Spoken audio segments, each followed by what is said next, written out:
In today's video, I'm going to teach you how to get a receipt from eBay.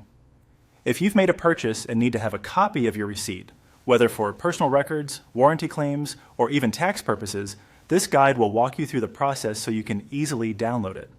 Let's get started. First, open your web browser and head over to ebay.com. Once there, take a moment to log into your account. This step ensures that your purchase history is accessible, as eBay will need to know it's you before showing you the details of your transactions. So go ahead and enter your login credentials if you're not already signed in. After logging in, direct your attention to the top right corner of the page. Here you'll find the My eBay option. Hover your cursor over it, and a drop-down menu should appear. From this menu, click on Purchase History.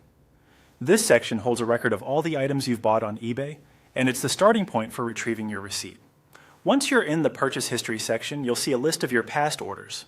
Scroll through and locate the item for which you need the receipt. When you find it, click on View Order Details.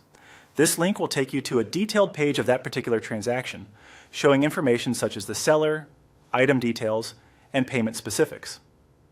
Now that you're on the Order Details page, look towards the top right corner. You should see an option labeled Print This Page. Clicking on it won't directly print your receipt, but instead it opens up the Print Settings window. This feature is crucial because from here, you can choose to save your receipt as a PDF document. In the Print Settings window, instead of selecting a printer, look for a button or option that says Download as PDF. Once you click on that, your computer will prompt you to choose where you'd like to save the PDF version of your receipt. Select a location on your device that's easy for you to remember, and hit Save. And there you have it. You've successfully downloaded your eBay receipt as a PDF. Whether you choose to keep it saved digitally or print a hard copy for your records, having it on hand will make managing your purchase details so much easier. If you find this process helpful, consider doing it soon after each purchase to keep your records up to date. By following these simple steps, you'll ensure that you have all the necessary documentation from your eBay transactions whenever you need it. Thanks for watching, and happy shopping!